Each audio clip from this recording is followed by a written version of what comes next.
We're the United States of America. Unity and oneness is what we're made of. One nation under God, it's plain to see. We're showing the whole world what a country should be. United we stand in America, hand in hand in America. Together as one in a land that we love. United we stand in America.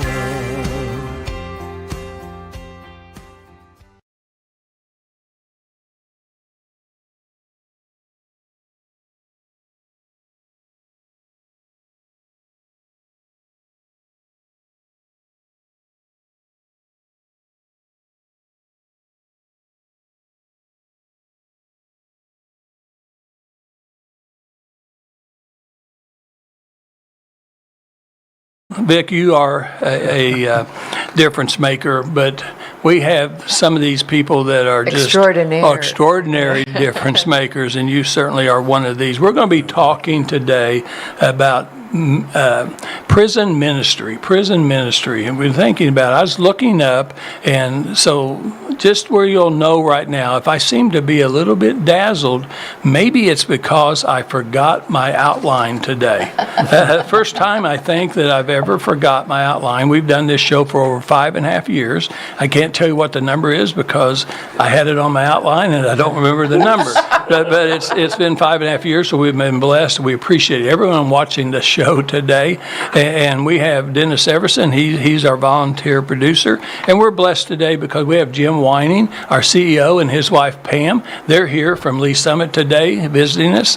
And so we have got a great show lined out. Before we start, you got to get a pencil and paper. Pencil and paper, because I'm going to give you a way to get some books. I don't want to call it win a book. All you got to do is send us a note on 4321 acts@gmail.com. If you will send us, hey, I'd love to have a book, we would love to send you. Vic Porter has generously donated some books. And how many books have you written? 12 or more? I think 8 or 9. 8 or 9. I'm sorry. I yeah, don't and you recall. got another book coming out we're going to talk about, but you've written a lot of books. We're shipping another or sending another book to the printer as we speak today. So very prolific, and every one of these books are very important to a Christian life, okay? And I just want to start this too. If you today are watching or listening to our show, wherever you are in this country or around the world, and you do not know Jesus Christ as your Lord and Savior, now is the time. Amen. Okay? It is the time, okay? Do not wait. There are people today that are going to die somehow in an accident or some type of illness that aren't Christians. Don't wait till it's too late. Do it today. Do it today. Okay? So 4321 acts@gmail.com. We're going to be giving you. This is tremendous. We're going to be talking about that. Vic's going to be talking about that. The Institute of Self-Worth. It's a curriculum for life, okay? We're going to be talking about the chapters in that. But this is what he goes around to prisons all over the country and around the world. He's been doing that for how many? 30-some years? 26 or 7. 27. I'm always trying to add a little bit more. But long. I'm not that old yet. But a long time. No, you're not that old because you and me are the same age. Yeah. Okay, so you're a young man. Okay, Thank you. But here's a book you're going to be able to get. Borrowed Offenses. I tell you what, Satan's number one weapon. Okay. And I've got that book. That was a great book. Healing the Broken Heart. I've got that book. I don't have this one, Grace for Addictions. This is a sleep program. Let me tell you what, I probably need to give that to my wife. She has trouble sleeping. I have no trouble sleeping, but she does. But anyway, you can get these books. All you have to do is, hey, I like this show. I'd love to have a book, and let us know. And Vic will donate these books. And Dennis, he's an expert on mailing books out. I don't care where you live, what state you live in.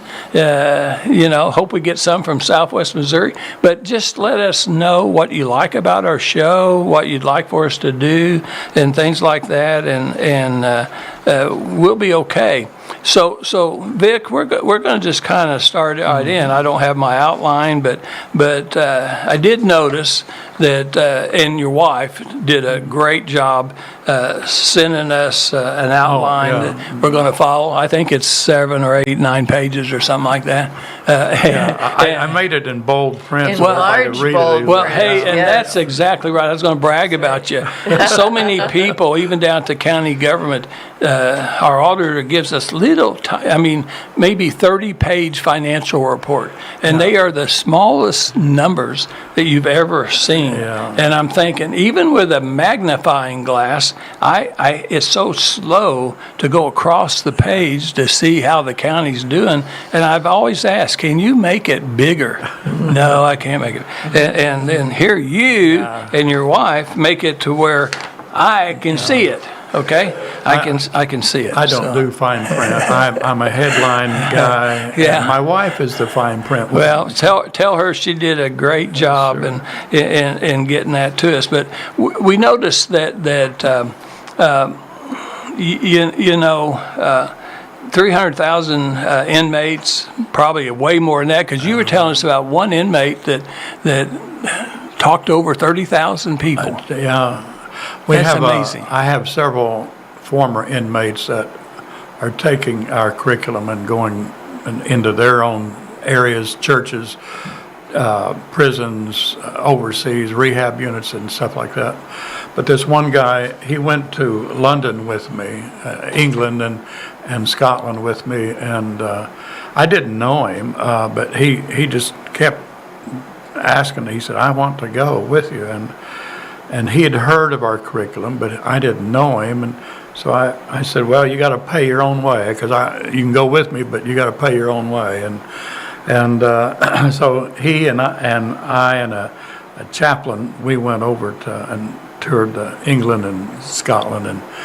And the chaplain had some meetings there. So this other guy and I, we traveled for a whole week up and down, and I was invited to speak at a Word of Faith college over there in England. It was the largest Word of Faith college in that area, and he went with me and helped me minister.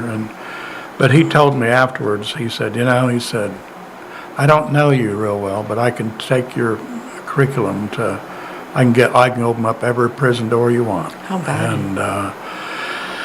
And he ended up having 3 or 4, 5 states that he was traveling at every week in different places. And he said, I've watched your curriculum over 200 times just in these prisons, women prisons,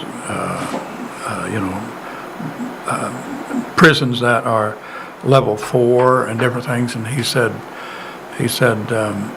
I know, and I get an invitation every time. And I asked him one time, I said, I just want to make sure that I've heard you right. You told me that, and he did this for several years, 15 to 20,000, 25,000 a year, plus this one year. He said, I said, you said that Tom, I said, you said that you had led over 30,000 one year. I said, I don't want to say that if you don't back it up. Mm-hmm. He said, that's what I know. We kept tabs of everybody.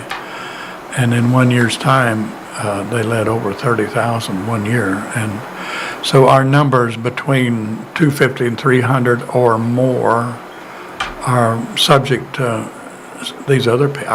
Not me. Yeah. I mean, I lead people to the Lord, but not not in that mass. Let's back up here a minute. How did you get interested in prison ministry?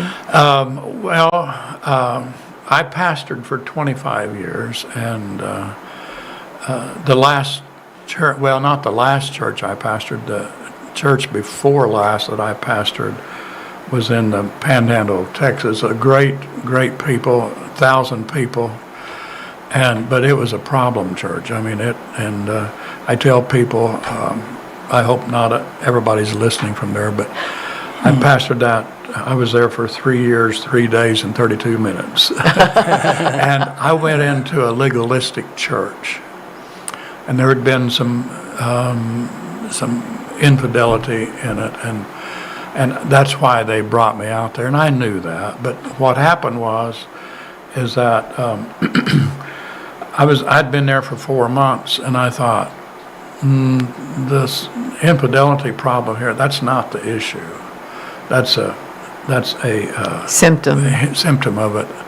And I said, Lord, what is the problem here? And he said, this is interesting, but he said, and it was a legalistic, if you will, word of faith church. And I didn't think there was anything such like that. But he said, there's been a gas leak out here for 19 years. And I thought, the other former pastor had been here for 19 years. I said, I don't understand that. And he said, for 19 years, they have taught, if you do it right, God will like you. If you don't do it right, he won't.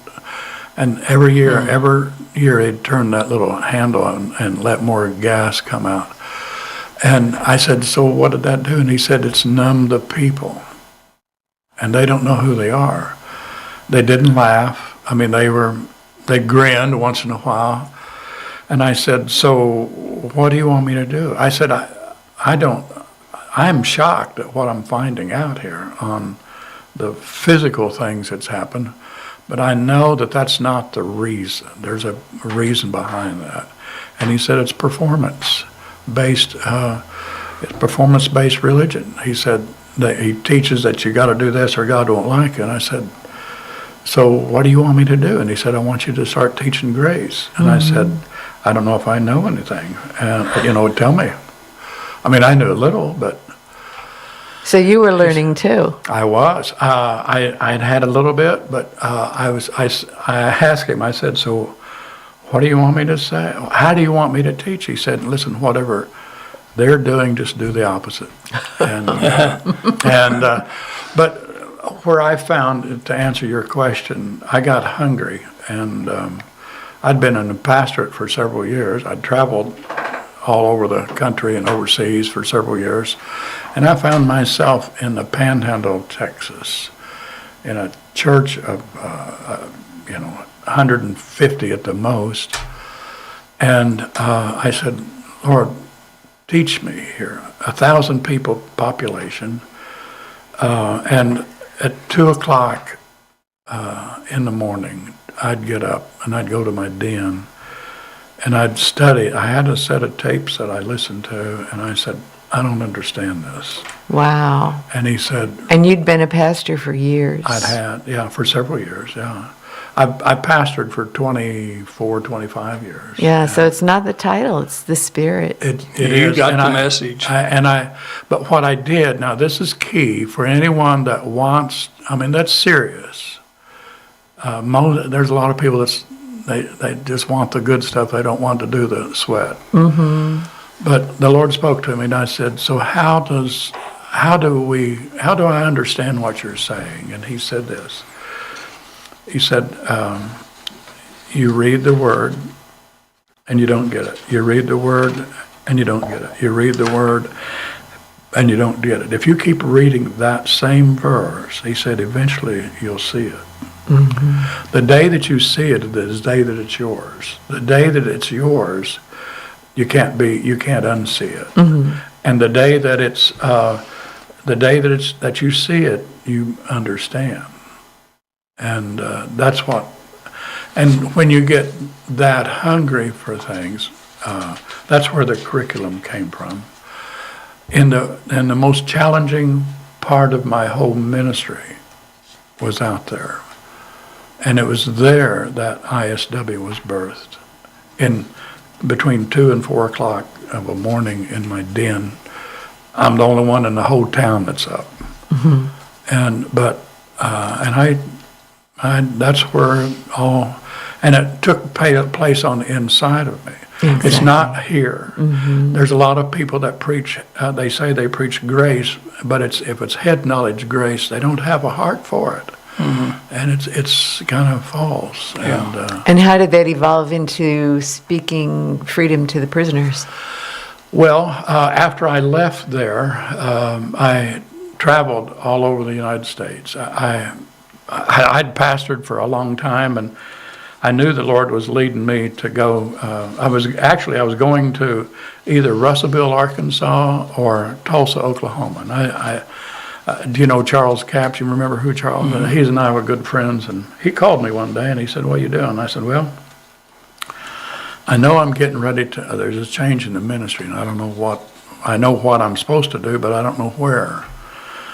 And I said, I'm going either to Russellville, which was very comfortable for me because I knew the people, or I was going to Tulsa, which I only knew one person. And he said, "Let me tell you a story." And this is key for people that's wanting to get direction. But he said, he told me, he said, I was out walking around, going to a meeting. My plane was out in the runway here at his house. And he said, I was walking up and down my airstrip, and he said, I come to the plane, to the right side of the plane, and I walked around the right side of the plane, and I got 2/3 of the way around, and he said, the Lord spoke to him, and he said, "Charles, why did you do that?" He said, "Do what? Why'd you walk around the right side of the plane?" He said, "I don't know." And he said, he got to walking, and he said, "Well, Lord, it's because that's what I saw myself doing." And he said, "That's the only reason you did it. You saw yourself. Go and tell people they will only do what they see themselves doing." And that has changed my life. I knew that moment I was moving to Tulsa, because I could travel out of Tulsa easily to all over. Russellville, you have to drive an hour and a half to get to an airport. That's right. So that's why we did that. And then we took. And I'd go into churches. I'd go into people that I knew, and I'd go into them, and I would teach some of the curriculum. I mean, that's all I teach and we back in those days you could have 3 or 4 day meetings, and about the second day, the pastor would come to him and he said, "When can you come again?" And I said, "I haven't even got done with this session yet. You may not even like it." He said, "Just let me know when you can come." And so that happened several times before I finished a meeting. And when I moved to Tulsa in March, I think it was of '99, I believe it was, and I had two speaking engagements, and by the end of the year, I was packed full, and it was because of Word of what mouth. we were saying. And I, for a couple of years traveling, 1 year, my whole calendar was full but it wasn't because of me. It wasn't, but this. I wondered, there's lots of things, the Word of Faith, which I'm a part of, and Brother Hagin is one of the finest men you'll meet. But I saw, whenever, 2 weeks before we graduated, Brother Hagin said this. He said, "We brought you as far as we can bring you. Don't stop here. Keep going." Well, I did, and a lot of them stuck right there. And when I got a hold of this, it literally has changed my life. I've been doing it for 50 some odd years now. So you didn't learn this in seminary? No. You learned this right from the Spirit. I learned this in my den in Wheeler, Texas. Yeah. And I still get up at 2 and 4 o'clock every day and that's why. And how did this translate to the prisons? Well, first of all, prisons have inmates, if you will. They have no worth, a lot of them, and they were told. Many of them were told they'll never amount to anything. Mm-hmm. Well, I know different now, and I would go in and tell them. My first thing I'd tell them, I said, "I'm not here to tell you what's wrong with you. Mm-hmm. You already know that. I'm here to tell you what's right with you because you don't know that." Mm-hmm. That was the stake that we drove in the ground when we'd go into prisons. And our first prison was Ozark Correctional Center. In Portland. In Portland. In Yeah. Portland. In Portland, yeah. And the warden was in I took a church there, and I knew that I told the Lord, I was in Connecticut doing a seminar, a leadership seminar, and I'd been asked to take this church in Springfield, and I said, no, I don't want to do that.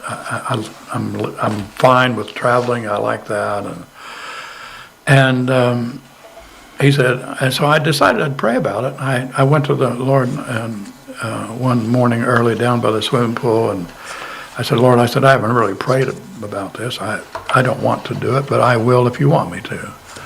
He said, you don't have to, but he said, I need you to take that church. I said, I don't encourage people to do what I just was fixing to tell you, but I said, okay, Lord, I tell you what, I will do it on one condition, that you give me an audience bigger than those four walls. I'll never forget. He said, I will. The warden was in our church, and after several months he came to me and he said, would you come out and share this at the prison? I said, I don't know what to do in prisons. I said, why do you want me to do that? He said, they need what you're saying. Wow, what a man with a heart. And so our whole, the actual curriculum itself was, because of 9 months of teaching the inmates every Monday night. And we'd taught 45 to 50 inmates every Monday night. And they would get saved, and they'd come up to me, and this is more than once from all over the country, but inmates would come up to me and they'd say, look, I didn't want to go to prison, I don't want to be here. But he said, it took this class for me to find out who I am. Oh. And I said, is that a good thing? He said, oh yeah. He said, I know. Mm-hmm. And see, the book on borrowed offenses, that is the key that unlocks the door. And it's Satan's number one weapon. And if Explain that, borrowed offenses. Well, it's kind of funny, kind of. I don't like to. I call him the accuser. Yeah, he's very willing to share offenses. I was beginning to get a hold of some principles of grace, and I was teaching it, but I was also offended at something that happened, and I thought, that can fade away. And so I was teaching on some of those principles that I've learned about this stuff, and I asked my wife, I said, so what do you think of what I'm teaching? And she said, you're teaching some of the best stuff I've ever heard you teach. And I really got prideful in that area, and she said, but, and I thought, wait a minute, you're an angry person. Oh. And I said, what do you mean? And I turned and walked away. And the Lord said, what's the matter? Can't you handle that? And I said, I don't understand what she's saying. He said, you're holding on to an offense that's not yours. And I thought, wow. And I was a pastor. And people say pastors don't get offended. No, that's not true. You know. Pastors are human. Yeah, we are. And we don't have our stuff together. And that's where I began to go after. offenses. And my wife, it's her title. She said, "You've borrowed an offense against another person," and I had. See, I knew she was smart. Yeah, I heard her on the telephone yesterday, so she was getting things organized, okay? She was helping the two of us, so I got this figured out. Well, it's right there in Genesis. He needs help. Yeah, because I've got a smart helper, too. Oh, yeah. Every man needs to look at their wife and be appreciative, but when she told me that, I thought, wow. And the moment she said it, I knew exactly where it was at. Oh, wow. And I went back and dealt with it. But it took me a while because, the root of an offense goes deep, and it's almost like it's got like you plant some corn or whatever, and it has a little bit of a root system, and then it gets bigger up at the top, and then it's thinner down at the bottom. It's got tentacles. It was those tentacles that wrapped around my heart, not my physical heart, my mental heart, and it was holding back. And I had a guy come to the house one time. He was traveling, and he stayed with me, and I was showing him. I wanted to get this book finished and printed, and I couldn't get it done. And we talked, and he said a few things, and I thought, there's the key. And it was like a surgeon took a real fine knife and was carving out those tentacles, the thinnest of tentacles, so it wouldn't damage me. And that's where, at the moment he left, I finished the book. Yeah. And we've given it away tens of thousands all over the world. So. And you've got great partners that help do that. Let's go ahead, and I'm going to start with some questions because I've got the first three, and then I think Dr. Mary's going to go, and then we're going to let you say last words today, but we're going to give these books away. But this is kind of a more of a lighter question. But, for me, I'm thinking, man, nobody wants to go to prison. No one wants to go to jails. I've seen jails. I've seen prisons. And so I'm thinking, that's kind of scary. Mm-hmm. Scary place to be. And when you first started, or maybe even as you continued to do your practice, I mean, did you ever get scared about inmates that might not understand what you're trying to do? Did you fear for your life? Honestly, I've been doing this for 25 years, and there's only one time, maybe two, one time that I had to watch. And I was in Menard Prison in Chester, Illinois, at the third worst prison in the United States. And I was preaching behind bars for my protection. Mm-hmm. They'd created a kind of a mini jail, if you will, for the speakers that would come in because a lot of them had been hurt, and I was preaching behind that. And on Thursday, I got the level 4, the bad of the bad. They were never getting out. And I don't know, when I left there that day, I knew I'd ruffled some feathers. And I kept looking over my shoulder all the way from the chapel all the way to the guardhouse. And I was afraid. And I'd never been there. I didn't know what that meant. Mm-hmm. And I was there for a whole week, and on Thursday and Friday, I watched over my shoulder all the time. And I told the Lord, I said, I can't continue on this way. I got to deal with that. And the next prison I went to was a challenge for the chaplains and stuff, and the fear was all gone. I've only been afraid that one time. One time I was teaching down at Houston, Texas, in the county jails. They got like 7 or 8 buildings down there that just house inmates. And they put me in a section, and then and the room filled up, and they were filled up 3 and 4 deep in front of the door. And I looked and I thought, I can't get out of here. But it didn't last very long. But I have partners that I say, why don't you go with me? And they said, no, I'm not doing that. I don't want to go behind, I can't handle the Well, some people would noise just of the have kind of like bars. claustrophobia. They It would do, be yeah. something that like, oh, I don't want to be hemmed in. Yeah. And those are maybe bad people or something. And there are some. Yeah. But But there are, thank goodness, and God knows this, and He's using you as the tool, just like the disciples. God chose the disciples. Yeah. I mean, you're doing what God wants you to do. Well, here's another Love it. question. So you've traveled a lot. You've gone all over the world, and did you ever have any like secret goals, things that you thought about to yourself, but you didn't really tell anyone at the time?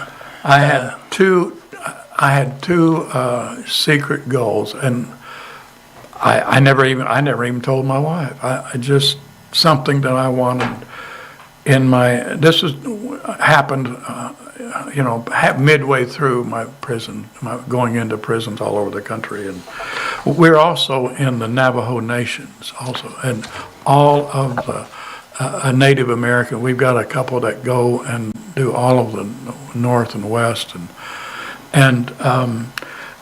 they called me, and we ship curriculum out there, and we've held seminars out there, but they'd take care of it. They travel 6 or 8 months out of the year and just go into that place.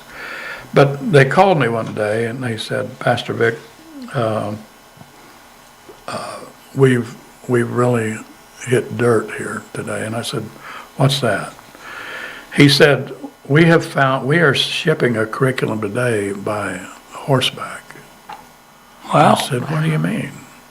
He said, the post office doesn't even go to this place. It's so far out in the middle of absolutely nowhere. And he said, I just want you to know that ISW is going to the uttermost parts of the earth. And that was one of my goals. Wow. I'd never told anybody that. Wow. And we've gone places where, an evangelist is not going to go, and for the most part. And when he told me that, I thought, wow, that's one of them. But Jesus was with you. He was, yeah. And they have since sent that to other people too. I mean, horseback. They get the mail down at this one little community that's got about 150 people in it, but they have a church and have a little bit of a government down there, and they took our curriculum by horseback into that little community. And that's amazing. And the next one was this was one that I made public. I wanted my former inmates to get a hold of it and then go teach it to others. People always said, well, who are you going to leave this ministry to? And I thought, well, apply a little pressure if you want, but I don't have any idea.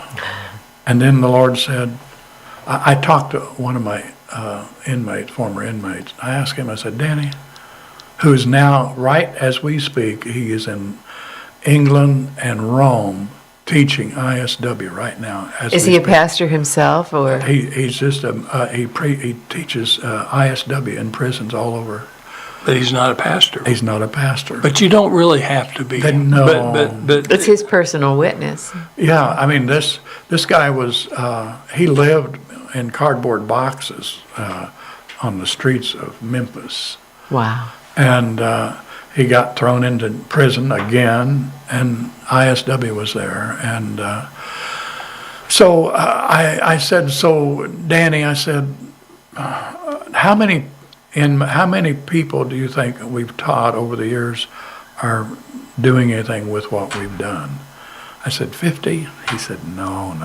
He said, hundreds and hundreds. And I said, really? He said, oh yeah. He said, inmates this is their freedom. Mm-hmm. They want to set people free. And so my goal was for them to go do that. Danny does that. J.C. Morgan is up in Moberly, Missouri at and he's at Heartland Recovery Ministry, and he teaches inmates every day. And it's a college town. I mean, they have their own college. And he said, I wanted to step out and do more. And I said, so what'd you do? And he said, I went up to Moberly, just north of them, and I went to the warden several times, and the warden said, no, I don't have any spot open for you to come and teach. Finally, the warden, this is Vic's translation, he probably was thinking, here's that kid again, that guy again, that who's saved out of ISW in Portland. And he's wanting to go teach, and I don't have any places. And then the warden said, okay. He said, I tell you what, I've got one place. You can take it or leave it. He said, what is it? He said, I want you to go to the protective custody inmates. And the protective custody. And a lot of people don't know that, but they're locked up specially because of the crimes that they've committed. And you put them out into the public marketplace out there, they won't last. So they're guarded all the time. And I said, so you went there? You're going there now with going to these protective custody guys? He said, yeah. He said, we go there every week. And they're locked up in a special place. And I said, how many prisons have that? And he said, a lot of prisons all over the United States have that. And I didn't realize. And when I'd go to Memphis, Mississippi, Parchman, and I'd teach. I've taught down there for years, and I would go to. I'd go in, and they would say, "Now we've got the protective custody guys coming down in a little bit." And I thought, oh, okay, I didn't know for sure what it was, and then I realized they're protected by the guards day and night, and because of the things that's happened. And that's one of the key factors. That's really, to me, those two ingredients are my secret dreams that have come to fruition. Well, that's fascinating. We're gonna kind of be short on time, so let's go with question 4, Mary, and we'll do a few. I want to make sure we give these away. We've got to talk about our sponsors. We want you to have the last words. So, well, you talk about going to the ends of the earth, and clearly that takes some financial support to get there. So let's talk about God's provision. Have you ever worried about having partners to meet the needs of travel and all the expenses? I sure have. At the beginning, now we don't require as much now as I've got other people doing a lot of stuff and they're taking care of it, but it still takes a lot of money to do what we do. But back at the beginning, I mean, to me it was a lot of money, and I told the Lord one time, I said, look, I wake up every morning. It's like a gazelle. When a gazelle wakes up every morning, his first thought is, I got to outrun a lion today. When a lion wakes up of a morning, he said, I got to outrun a gazelle today. And I said, I feel like one of those too. And I said, I got to outrun my finances today. And I said, to be honest with you, Lord, I'm tired of it. I don't want to do it anymore. I said, I have to believe you every day, or at least I think I have to believe you every day for make sure everything works. Give us this day our daily bread. Daily bread, yeah. I'm not worrying about it anymore. And I told him, I said, look, Lord, I said, I'm not doing it anymore. I said, it's yours. If I fail and I go belly up, so be it. I don't care. But I'm not going to worry about it. And he said, thank you. And at the end of that prayer, I said, Lord, I just want to remind you how much it takes. and he knew, though. And he said this. He said, Vic, and this is a key to a lot of people that need to hear this, but as long as you're given to people that cannot pay you back, you will never have to worry about a dime. And I said, okay. And that's been 18 years ago or more, I don't know. And I haven't worried about, has there ever been 11:59 moments? Sure. But there's always it's always happened. I don't know. Yeah, I think that's a great story. So, Are the prisons overseas worse or better than the prisons here in the States? Well, I've seen a lot of prisons. I've taught in some of the prisons overseas, and I promise you don't want to go there. If you're gonna get into trouble somewhere, do it in the States. Don't go over there. But two particular instances, and when we was in England and Scotland, a lot of things would happen there, and just things you think, no, that don't happen. But if you go into these places, and one place was in Prague, Czech Republic, and we went into, it was beautiful, chapel, and the presidential palace and the parliament, beautiful areas. And then we went and toured the chapel, and down below, 5 stories below, is where they tortured inmates in the chapel below. And they took us down there, and I was like, wow, you don't want to do this. Another place was in Ghana, West Africa. We went, and we were doing a seminar over there, and we went, and there was this, the palace was here, and they had all stacked. The palace was here, the parliament was here, and then in the basement was the prison.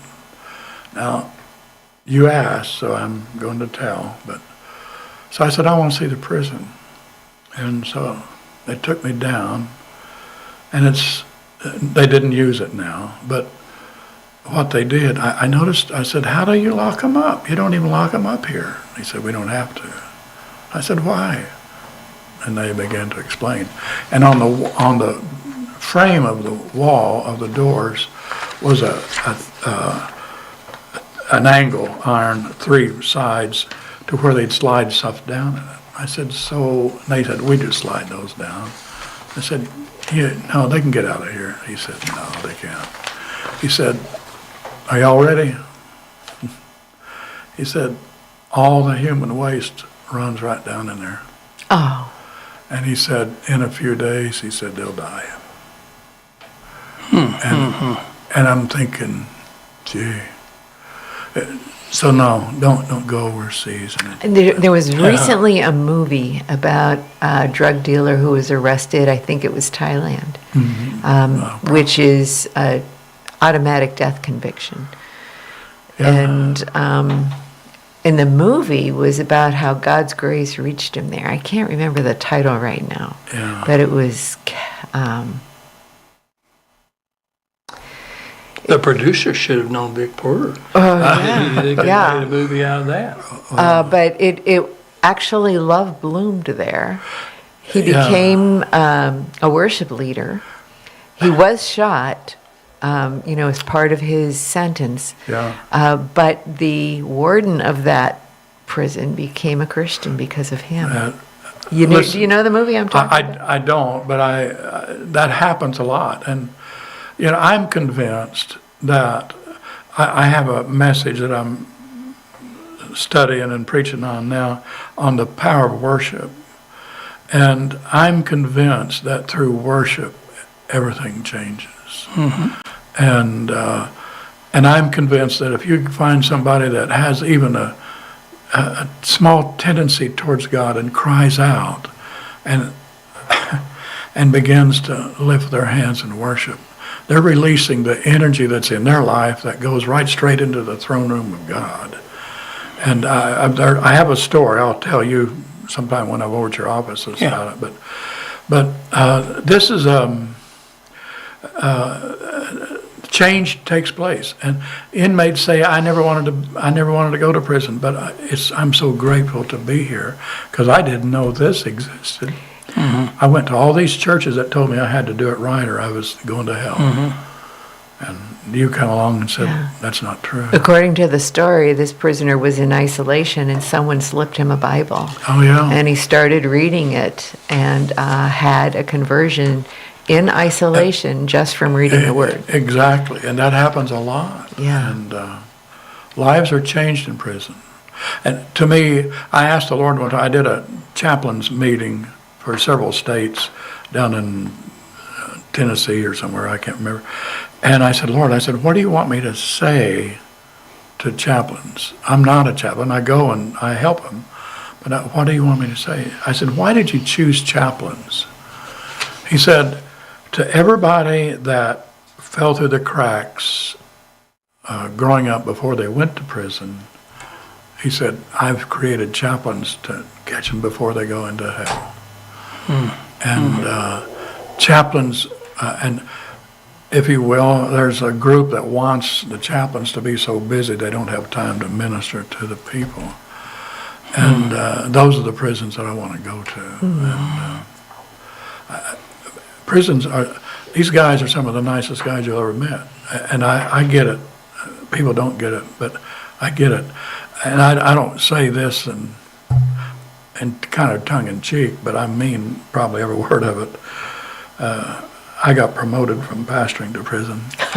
Yeah, well, that's cool. Closer to God's heart. Pastor Vic, I tell you what, we're going to talk about our sponsors. That's what makes our show possible and really helps Acts Ministry. And then we're going to give the books away and Institute of Self-Worth. I'm telling you what, this is a great program. So let's stay tuned because you're going to get a chance to win these, and then we'll give you final word. We're going to make sure we're done before 10 o'clock, okay? That's fine, yeah. So here we go. I appreciate the opportunity to be here. Well, you're sure welcome. I've learned a lot already. I know people have. Dr. Mary Byrne, we I go really, off script all the time. we really appreciate you. I tell you what, you are extremely important in God's world. You have helped so many people. That's why, Dr. Mary, we were trying to figure out the key word for difference maker, past the difference maker, and you are that. So our two sponsors today that make this show possible, Brad Pistow, Certified Fiduciary Financial Planner, located in Ozark, Missouri.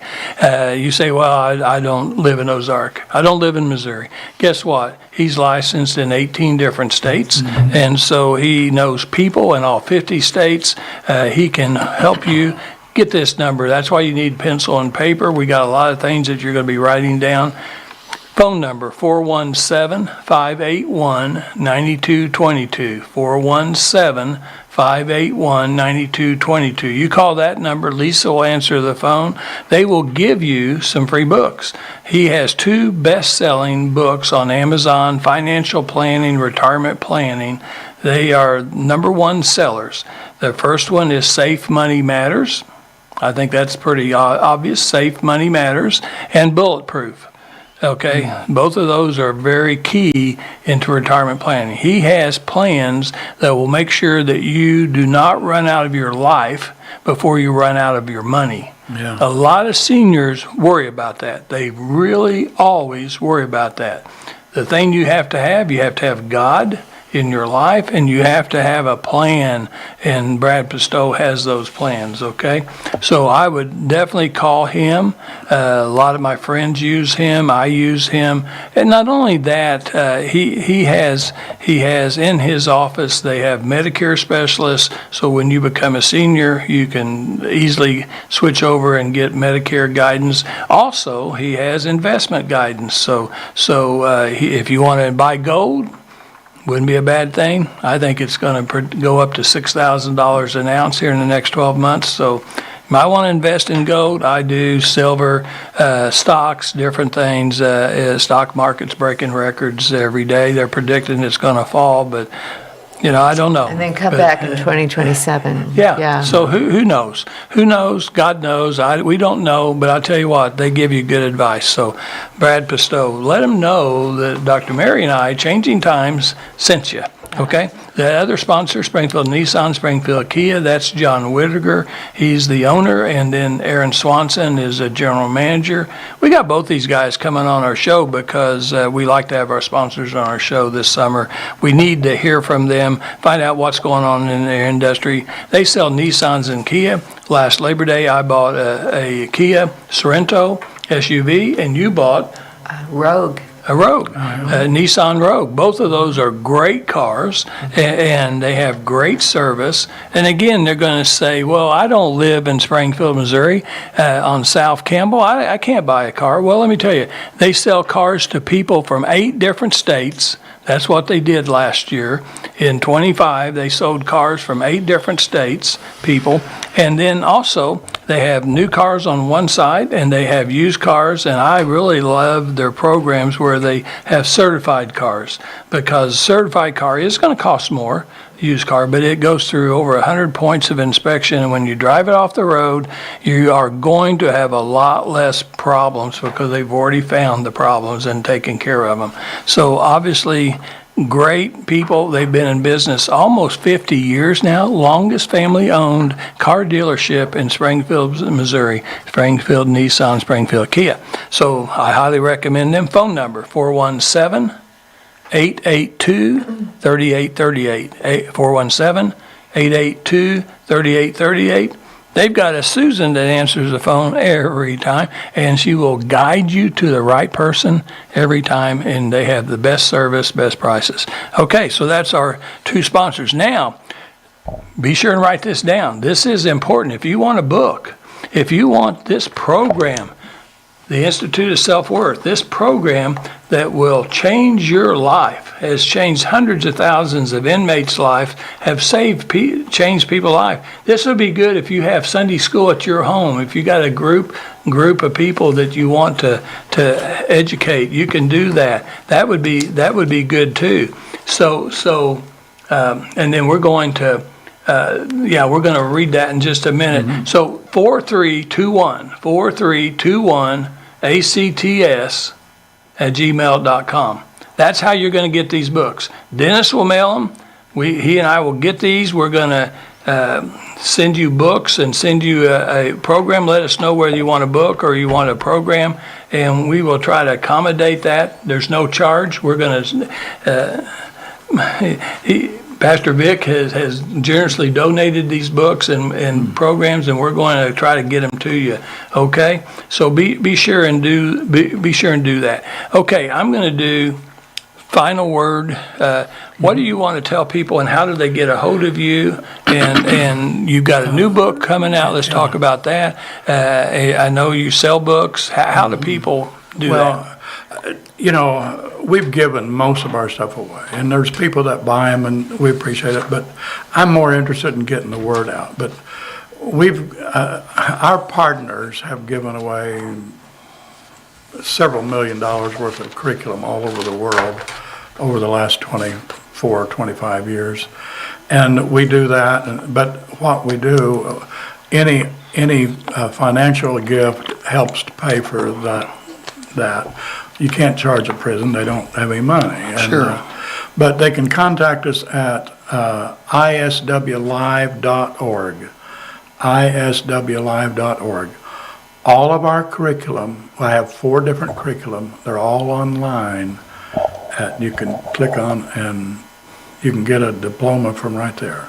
Or you can get this and get a diploma. Or what. That's amazing. That's amazing, Pastor Vic. So ISW is Institute of Self-Worth. Institute of Self-Worth. And you don't have to be in a physical prison to need this. There's more people locked up outside of the bars than there are inside. I think that's a great statement. There's a lot of people, either their minds or their hearts are locked up, and they definitely need what you're offering, and they're needing what Jesus offers. And there's more.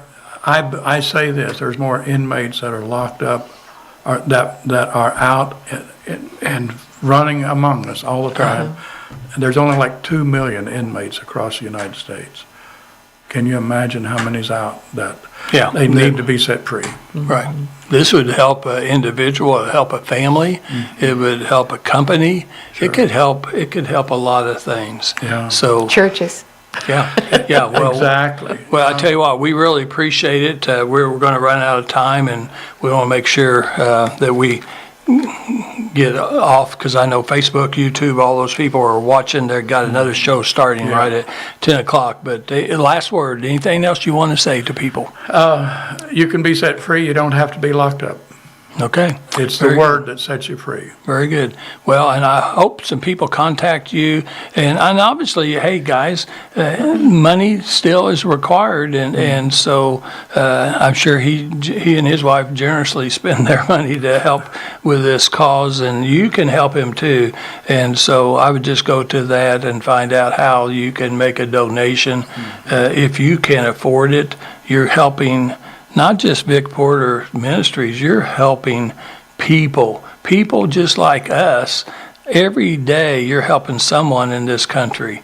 Our country needs help, and people like you are helping our country, but we are really needing more help. And we're going to be celebrating America 250th birthday, and so we'll start that this next week. We're going to have 2 shows in a row because we have a lot to celebrate. Yes, there's a lot of bad things going on in this country, and last night was an example of that in New York. But I still have hope and faith that the majority of people don't want socialism in this country. And I can boldly say that, and I think God understands that, and we still have hope. We have hope. So we'll be back next week. We appreciate you weighing in on us and watching our show. And if you like it, be sure and share it with other people. That could really help us too. Let other people know what we're doing at Acts Ministry. Amen. Okay?